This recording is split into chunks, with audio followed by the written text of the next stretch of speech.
Olá, olá, queridos! Vamos rever pela última vez as semifinais de conferência, o Divisional Round, que tem esse nome porque era um desempate dentro da divisão antigamente, mas hoje não faz tanto sentido, então a gente traduz para a semifinal de conferência, que eu acho que faz muito mais sentido, tá? Para explicar a etapa, né? Porque não tem nada de divisão nessa altura do campeonato em 2025/2026. Antes de mais nada, se inscreva no canal, vão todos vocês clicar aqui agora embaixo em like, o joinha. Se você clica no joinha, aparece uma bolinha de futebol americano voando. Faça o teste pra você ver como é fofo.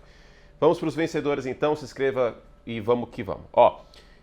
Eu já falei bastante sobre ele no sábado, infelizmente aconteceu o que aconteceu, quebrou aí o tornozelo, tá fora da pós-temporada e vai passar por cirurgia nesta terça-feira, informação do Sean Payton.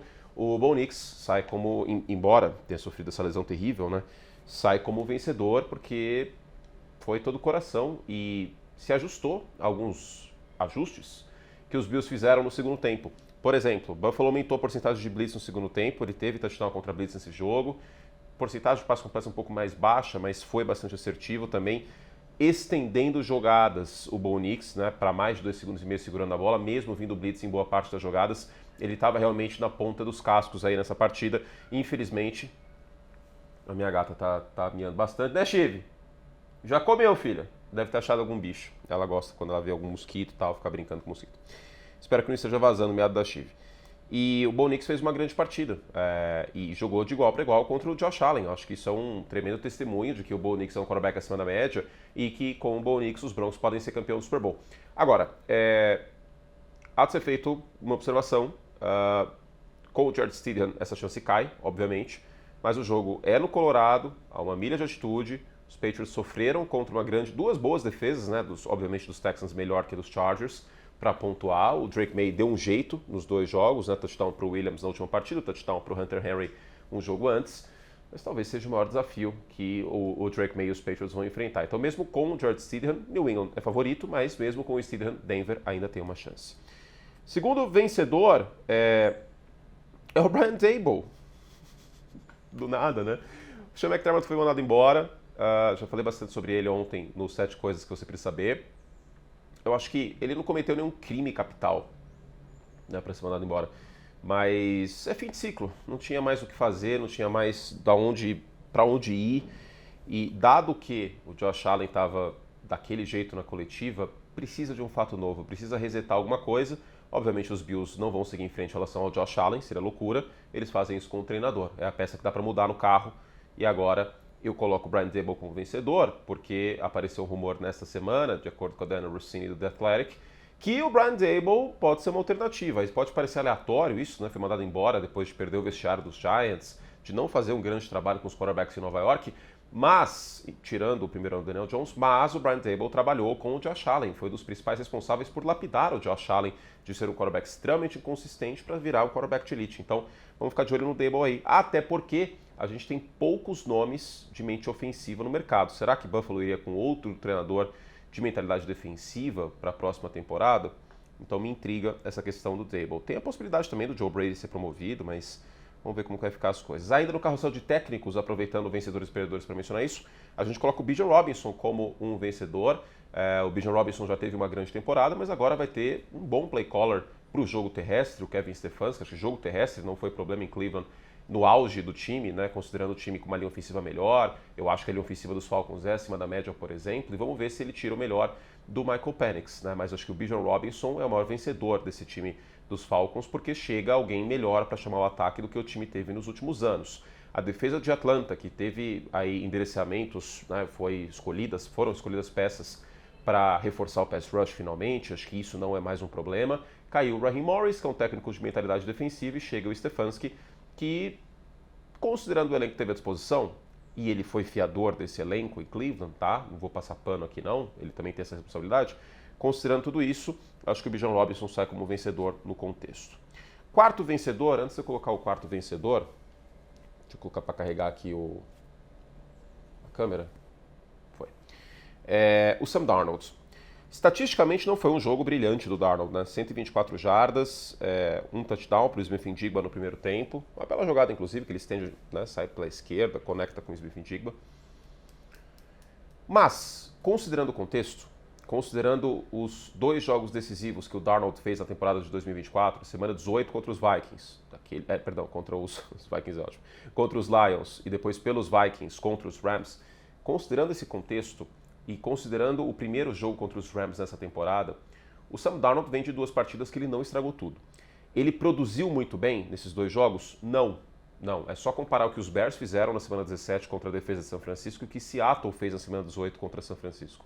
Então, assim, também a gente tem que contextualizar isso. Mas, pelo menos, por mais que tenha sido conservador em alguns momentos o play calling, e Seattle é o terceiro time que mais corre com a bola na NFL, vale citar isso, o Clint Kubiak gosta de estabelecer o jogo terrestre, ele não estragou tudo. O principal para o Darnold nessas 2 partidas era vencer o jogo, claro, é o mais importante, mas mais importante do que isso era não estragar tudo, para não dar mais tração para a teoria de que ele não tem capacidade de jogar jogos grandes e que, além de não ser um fator para vitória em jogos grandes, ele é um cara que contribui para a derrota em jogos grandes. Então, a vitória fora de casa, na semana 18, valendo a folga e o título da divisão, que ele não espalhou a farofa, embora tenha tido aquele fumble, mas não espalhou a farofa com violência. E esse jogo de novo contra São Francisco em casa, um jogo de playoff, com lesão no oblíquo, né? Então provavelmente estava com analgésico até não poder mais essa partida, eu tenho que colocar o Darnold dos vencedores aqui, porque os 2 fantasmas do senão de Seattle eram o Sam Darnold espalhar a farofa e o jogo terrestre. O jogo terrestre melhorou muito no final da temporada, ressaltei isso algumas vezes, e o Sam Darnold não espalhou a farofa. Então tem que colocá-los como vencedor. Daqui a pouco eu falo do jogo terrestre de Seattle, mas antes eu queria elogiar o front de New England, porque o jogo terrestre dos Texans não existiu nessa partida.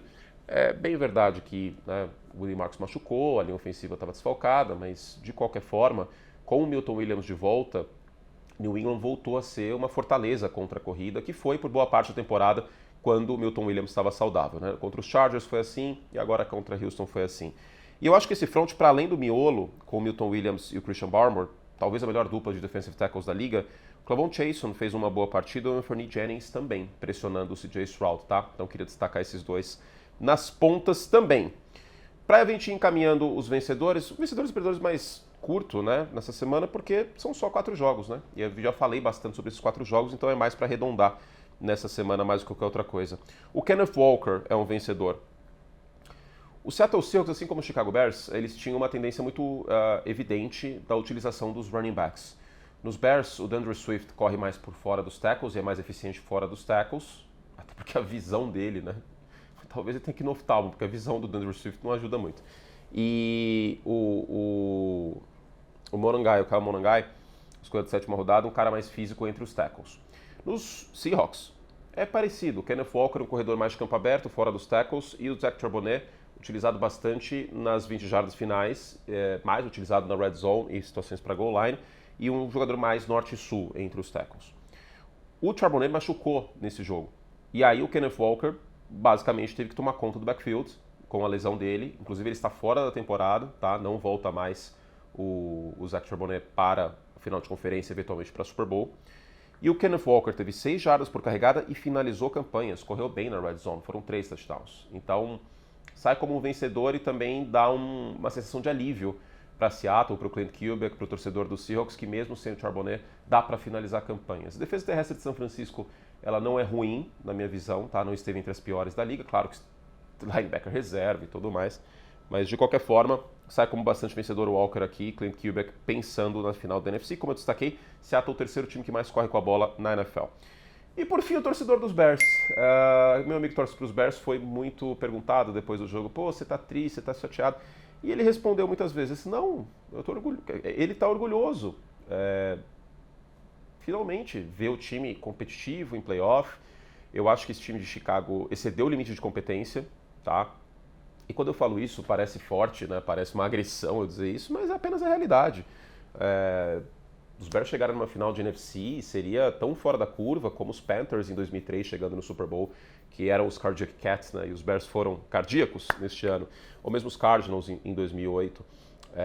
Teria que dar muita coisa certo e os Bears viveram pela loucura e morreram pela loucura, né? E foi uma temporada absolutamente emocionante. Existe um risco de regressão à média de Chicago ano que vem? Existe. Foram 7 viradas no último quarto, né, para o Caleb Williams contando os playoffs. A divisão é forte. Existe esse risco, né? Os Bears, se alguém me falasse daqui 365 dias que os Bears não foram para os playoffs e eles tiveram campanha negativa, não seria o maior absurdo do mundo. Porque às vezes a gente vê isso acontecer, né? Times ganhando muitos jogos apertados, jogos de uma posse, jogos de virada, tendo uma regressão no ano seguinte. Normal isso acontecer. Mas eu acho que ficou provado que é possível vencer com Caleb Williams. Ficou muito provado. Na 4-8 e tudo mais. Tem que fazer alguns ajustes, né? Daqui a pouco eu vou falar sobre isso. Mas considerando todo o contexto, as expectativas, certamente o torcedor dos Bears sai como vencedor, considerando como entrou na temporada, que a estimativa era realista, era ter campanha positiva, 9 vitórias, e acabou virando um título de divisão, primeiro desde 2018, e essa ida aos playoffs, eliminando os Packers e brigando contra os Rams, que é um candidato ao título até a prorrogação. Vamos para os perdedores agora. Bom, vamos para os perdedores. Vamos começar com a defesa dos 49ers, e não por conta do jogo contra Seattle, mas porque perdeu seu coordenador defensivo de novo, né? Mais uma temporada perdendo o coordenador defensivo. Existe o rumor, talvez, do Gus Bradley virar coordenador defensivo dos 49ers, vamos ver o que vai acontecer, mas o Robert Saleh aceitou a proposta do Tennessee Titans e é o novo head coach dos Titans. É mais uma bomba que o Robert Saleh vai pegar, né? Tentou nos Jets, acabou não dando certo.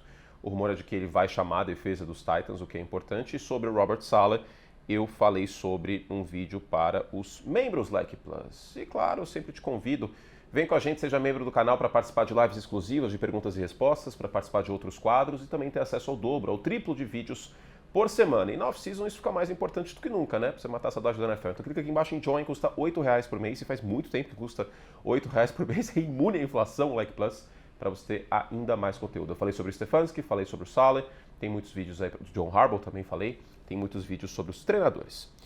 E eu digo isso, claro, a defesa vai voltar mais saudável ano que vem. O Fred Warner, se São Francisco passasse para a final da NFC, acredito que ele jogaria, porque ele já treinou limitado na semana passada. Então não é grave a lesão dele, tanto que em tese voltaria. O Nick Bosa também, a tendência é voltar em setembro. Michael Williams, o outro edge rusher do time, foi escolha de primeira rodada, a tendência também é voltar para a próxima temporada, entre outras lesões. Só quem não volta basicamente é o Brandon Ayuk, mas aí a treta é para além de lesão e buraco mais embaixo, né? Mas quem não jogou por lesão nessa última temporada volta no ano que vem, e no lado defensivo da bola acho que foi o mais sofrido, né? São Francisco inclusive teve vários calouros como titulares em dadas posições, especialmente na secundária, e o Robert Saleh foi muito importante mantendo esse time na ponta dos cascos, né? Foi a terceira defesa que menos pressionou o quarterback na NFL, foi uma defesa que tomou mais big play do que deveria, foi uma defesa que sacou muito pouco o quarterback, a que menos sacou o quarterback, mas considerando tudo isso, São Francisco não ter sido uma das 10 que mais tomou ponto, diz bastante sobre o esquema do Saleh e diz bastante o esquema prioritariamente em zona, tá? E diz bastante sobre o trabalho dele como treinador. Sobre ele em Tennessee, eu falo mais sobre para os membros. Agora Tennessee tem um novo head coach e os 49ers mais uma vez perdem o Robert Saleh, mas era imaginável que isso ia acontecer. Vamos voltar ao Buffalo Bills? Abre aspas, eu deixei os meus companheiros de equipe para baixo nesta noite, eu odeio como isso terminou. A coletiva de imprensa, fecha aspas, a coletiva de imprensa do Josh Allen depois da derrota contra o Denver Broncos foi, obviamente, de cortar o coração, né? Porque, guardadas as proporções, eu entendo como ele está se sentindo, né? Nós que cobrimos a NFL, seja aqui no Brasil, seja nos Estados Unidos, a gente mira, tá no Super Bowl também. E sem Patrick Mahomes, sem Joe Burrow, especialmente sem Mahomes, mas sem Joe Burrow, sem Patrick Mahomes, sem Lamar Jackson na pós-temporada, embora com a ascensão de quarterbacks jovens, parecia que este ano o caminho estava plausível. E aí Buffalo não vence a divisão, e por demérito de Buffalo também, né? Não é só que New England tem mérito nisso, e tem demérito de Buffalo também. Houve derrotas que não poderiam acontecer. O Josh Allen não jogou neste ano tão bem como ele jogou na temporada de 2024, ano que ele foi MVP. Aliás, nenhum dos 4 quarterbacks de elite jogou tão bem, né? Como anteriormente. E é de cortar o coração, porque, bom, primeiro, o estigma vai ficar de que o Josh Allen ele não consegue chegar no Super Bowl. Em comparativo, isso aconteceu com o John Elway, né? O John Elway tinha grandes temporadas, era considerado um quarterback de elite no final dos anos 80 e tudo mais, tem momentos históricos, né? Por exemplo, a campanha para vencer a AFC em 86, que chama-se A Campanha, né? The Drive. E aí chegava no Super Bowl e tomava uma piaba. Isso aconteceu contra Nova York, contra Washington, contra São Francisco. né? Tomou 3 piabas no final dos anos 80. E aí ficou um estigma em cima do John Elway, que o John Elway era bom pra cacete, mas que não servia pra ganhar título, né? E o Josh Allen ainda tem um estigma ainda maior, porque ele sequer chegou ao Super Bowl. O mais perto que chegou foi final de conferência. Então eu me compadeço, eu tenho a simpatia, estou usando a camisa dele hoje por conta disso também, porque eu não tenho ideia como deve estar a cabeça do Josh Allen nesse momento. Porque a cabeça dele deve estar tipo, o que mais eu posso fazer? O que mais eu posso fazer? Agora, eu vejo também, claro, o jogo terrestre ajudou bastante nessa temporada, o James Cook, embora tenha tido bem mais fumbles do que deveria, poderia estar nos perdedores aqui.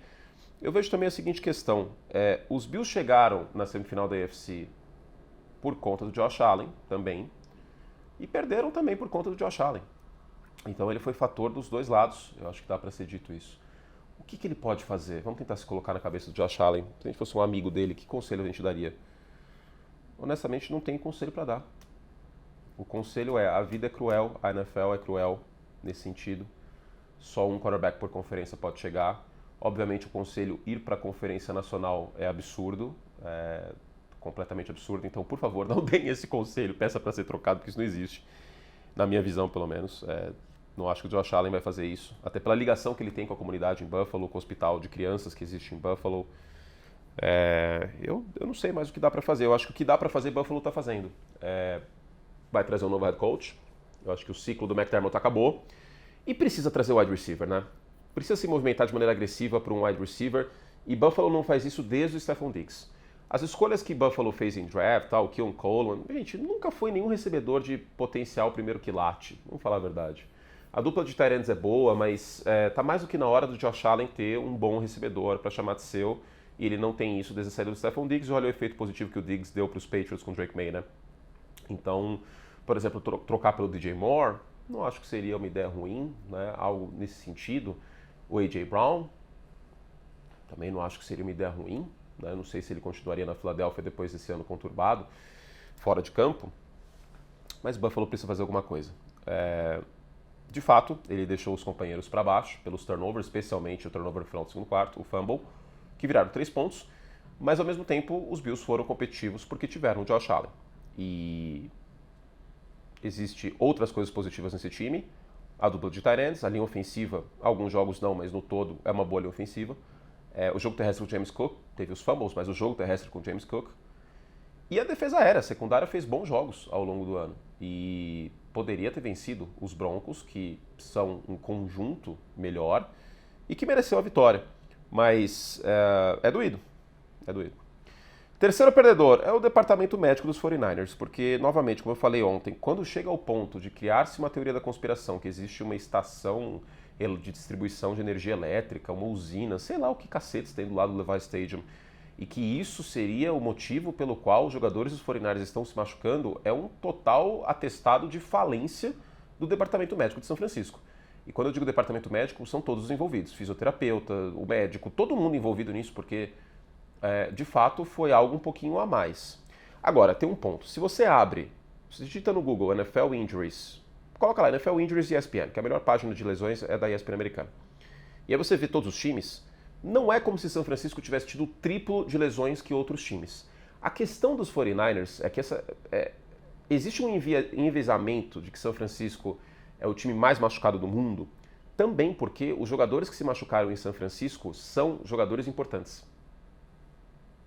Se tivesse acontecido do segundo reserva de todas as unidades do time ter machucado no mesmo volume que aconteceu, talvez as pessoas estivessem falando menos. A questão é que o Christian McCaffrey machucou na semifinal de conferência, o George Kittle machucou no wild card, o Brock Purdy, que é o quarterback do time, perdeu jogos nessa temporada, o Brandon Ayuk, principal wide receiver do time, não jogou e se machucou no ano passado, o Trent Williams, que é o principal jogador de linha ofensiva, machucou no final da temporada, jogou esse último jogo, mas machucou no final da temporada. O Fred Warner, que é o coração do time, que não tinha nenhum histórico de lesão, basicamente, machucou no meio da temporada. O Nick Bosa, que tem histórico de lesão e poderia ter machucado em qualquer outro time, também machucou na primeira metade da temporada. Então, o ponto também é que os jogadores famosos dos 49ers machucaram. E, por conta disso, acabou tendo mais atenção esse ponto. Se a gente for parar a pensar no meio da temporada, e também tem a fatalidade, os jogadores de São Francisco machucaram e ficaram fora da temporada, mas Baltimore, por exemplo, chegou a perder quase metade da defesa por lesão e o quarterback, o Lamar Jackson, que não terminou o ano saudável. Então, o departamento médico de São Francisco sai como perdedor, mas essa teoria da conspiração da energia elétrica, eu acho que é um pouquinho demais, como eu falei ontem. Quarto perdedor, eu vou ter que colocá-lo de novo aqui, sob foco. É verdade que a linha ofensiva estava machucada, o Trent Brown, não jogou, o ataque terrestre não fez nada, mas o CJ Stroud é um dos grandes temas dessa semana e, obviamente, é um candidato a ser capa desse vídeo. Eu acho que eu vou colocar o CJ Stroud. Sob pressão. Foi pressionado 36% dos recursos de passe, que é uma marca alta, tá? Qualquer coisa acima de 35% é considerado alto. Mas sob pressão, o CJ Stroud teve 2 de 16 com 1 jarda por passe. A cada vez que ele foi pressionado, ele passou a bola, ele teve 1 jarda por passe. Nico Collins não jogou? Não jogou. Mas se ele tivesse jogado, será que teria sido tão diferente? Eu acho que não. Teria sido um pouco melhor? Certamente. Mas realmente diferente? Não. O CJ Stroud completamente atordoado nesse jogo, completamente acuado, visivelmente com medo do cenário, visivelmente em espiral negativa na partida. E parecia que a cada snap era... Se eu fosse torcedor de Houston, e às vezes eu faço esse exercício, eu assisto o jogo, eu penso, se eu fosse torcedor, o que eu estaria pensando nesse momento? Da maneira que eu torço, tá? Como se eu tivesse, em vez de torcer para os Bears como CPF assistindo o jogo, eu estaria torcendo pelos Texans. Se eu fosse torcedor de Houston, eu estaria apavorado antes de cada snap. Já parou para pensar, você torcedor, como você se sente a cada snap num jogo de playoff do seu time? Quando você tem, por exemplo, o Josh Allen, você, claro, tem o risco de tanto turnover, né? Embora em pós-temporada não tenha acontecido com frequência nos últimos 6 jogos dele, mas você fica meio tipo esperando que algo incrível vai acontecer. Quando você tem o Bo Nix de quarterback, você sabe que no último quarto ele vai se doar 200%. Quando você tem o Aaron Rodgers no auge, você sabe que ele pode escapar pela direita e fazer um passe no improviso maravilhoso. Quando você tem o Joe Montana, você dos anos 80, dos anos 90, você sabe que se chegar no Super Bowl ele não vai ser interceptado, que ele vai cuidar bem da bola. Esse tipo de coisa. E assistindo o CJ Stroud no domingo, chegou a me dar raiva, assim, de tipo, cara, que lambança que ele vai fazer agora? E aí, às vezes o recebedor criava a separação e era um passe muito mais longe que deveria. Então, fica muito difícil não colocar como perdedor aqui. Me intriga, porque assim, muita gente vai colocar a culpa na linha ofensiva, tão somente. Porque ficou esse estigma de que a linha ofensiva dos Texans é uma bomba. Não é mais. Houve sim a lesão do Trent Brown, que mexeu com toda a linha nesse jogo, mas essa linha melhorou ao longo do ano, tá? Então não é tudo na conta dele, não. Ben Johnson, eu vou colocar como perdedor, especificamente porque eu acho que ele precisa dosar um pouco essa questão de quarta descida. Teve uma quarta descida que seria um field goal de 50 jardas para o Cairo, que não existe nenhuma garantia que ele ou qualquer kicker acertaria esse chute no frio, do jeito que estava, menos 14 de sensação térmica, com o vento de Chicago e tudo mais. Aí eu até entendo, mas naquela campanha, aquela primeira campanha que foi tão boa, poderia ter saído com os pontos, por exemplo, para criar um momento na partida, já colocar o Cairo na partida, eventualmente poderia precisar dele no final do jogo, então já deixá-lo um pouco mais aquecido. Eu acho que o Ben Johnson ele foi bem Dan Campbell, seu ex-chefe em Detroit. Ele meio que morreu pela loucura também, né? Eu acho que foi mais agressividade que deveria contra os Packers em quarta descida. Chicago chegou aí para uma quarta descida no campo de defesa contra Green Bay. Acabou dando certo porque os Bears venceram, mas nesse jogo também eu acho que poderia ter dosado um pouquinho essa questão de quarta descida. Eu entendo que você tem o Caleb Williams e tudo mais, mas você está jogando contra os Rams, contra um time muito bom. E eu acho que às vezes dá para pegar os pontos, tá? Eu entendo ir para a quarta descida, eu sou muito a favor de ir para quarta para 1, quarta para 2, ainda mais agora, né, que o kickoff, os adversários estão começando em média na linha de 35, basicamente. Então você erra um field goal na linha de 35, meio que... Aliás, você vai para a quarta descida e não converte na linha de 35, meio que tirando os 3 pontos vai dar na mesma, né, de posição de campo do adversário. É diferente das últimas temporadas, mas, sei lá, acho que poderia ter sido um pouquinho menos agressivo. Em quarta descida, os Bears foram para 6 quartas descidas nesse jogo, 3 de 6. E diga-se que a terceira foi miraculosa, né? Que foi aquela conversão que o Caleb corre 40 jardas para trás, vira um passe de 14 jardas na prática, mas ele vai até a linha de 40 e consegue conectar com o Cole Kmet para o touchdown. Aliás, muita gente tem essa dúvida. Não conta o ponto que o quarterback lança, tá? Para jardas do recebedor e de passe. É do ponto da linha de scrimmage até o final da jogada, no caso foi um touchdown. Sexto perdedor, quem odeia Kansas City e New England, hein? Porque você, torcedor, que odeia os Chiefs, assim, eu não aguento mais os Chiefs em final de conferência, meu Deus do céu, alguém me salva. E aí você que torcia para os Chiefs acabarem com a dinastia dos Patriots e tirarem o England de toda hora tá na final da AFC, pois é, agora New England voltou à final da AFC. Desde 2011 a gente tem ou Kansas City, o EV até falou essa pepita de ouro de informação na transmissão, desde 2011 a gente tem ou Kansas City ou New England na final da AFC, todos os anos. A última vez que a gente não teve foi 2010, que a gente teve Pittsburgh e o New York Jets. Sim, o New York Jets na final de conferência americana. Em playoff, faz 15 anos que eles não chegam, inclusive, né? Então você que odeia Kansas City ou New England, segue muito difícil sua vida, hein? Os Patriots chegaram na final da AFC de novo. Ó, calendário. Então, né? Não é, tudo bem, teve a questão do Stroud ter jogado mal, o Justin Herbert pressão baixa em playoff, o calendário dos Patriots foi fraco, mas os caras chegaram na final de conferência, então acho que esses argumentos aí que eu venho batendo bastante na tecla que estavam sendo um pouco superestimados, calma nós, porque New England tem seu mérito, e eles não escolhem o calendário que eles jogam. Ano que vem, porém, esse argumento não existe mais, né? Porque New England vai ter calendário de primeiro campeão, de campeão de divisão. Ou seja, os Patriots vão pegar os Broncos de novo, é um jogo duro, e com o Bo Nix, muito provavelmente. Os Patriots vão pegar os Texans. Os Texans? Quem ganhou a divisão? Os Jaguars, um jogo difícil também. E os Patriots vão pegar os Steelers. Aí tende a ser, os Patriots vão pegar os Steelers de novo, que eles perderam na última temporada, aliás, um jogo de 5 turnovers, mas eu acho que sem o Mike Tomlin, talvez sem o Aaron Rodgers, sem o quarterback, pode ser que seja mais fácil. Mas de qualquer forma, calendário por calendário, eles não escolheram o calendário deles. E para terminar, a gente está em ciclo de coordenadores sendo contratados. Quem tem nojinho, eu vou colocar ele como ilustração, não é que ele tem nojinho de si mesmo, mas quem tem nojinho de coordenador defensivo ser contratado para head coach, eu acho que esse último ciclo mostrou que é possível bons treinadores, esses últimos 2 ciclos, virem também do lado defensivo da bola. Existe o caso clássico do coordenador defensivo que se embanana todo com ataque, mais frequentemente até do que o coordenador ofensivo que vira head coach e contrata um bom coordenador defensivo. Existe Vic Fangio, Wade Phillips. A gente pode citar inúmeros exemplos aqui na história da NFL, de bons coordenadores defensivos que foram péssimos head coaches, porque eles não conseguiram controlar o time como todo. Rex Ryan, né, a defesa dos Jets era excelente, mas o ataque sempre foi uma bomba. E aí, o Mike Macdonald, ele não estou considerando playoff, tá? Temporada regular só. É o meu voto para técnico do ano. E todos os jogadores dos Seahawks, sem exceção, no ataque e na defesa, o Kenneth Walker no ataque, o Jackson Smith-Njigba no ataque, a linha ofensiva, Abe Lucas e Charles Cross, todos eles estão no auge de suas carreiras. E ele é uma mente defensiva. Porque ele criou uma cultura e ele certamente fez parte da lapidação dos jogadores.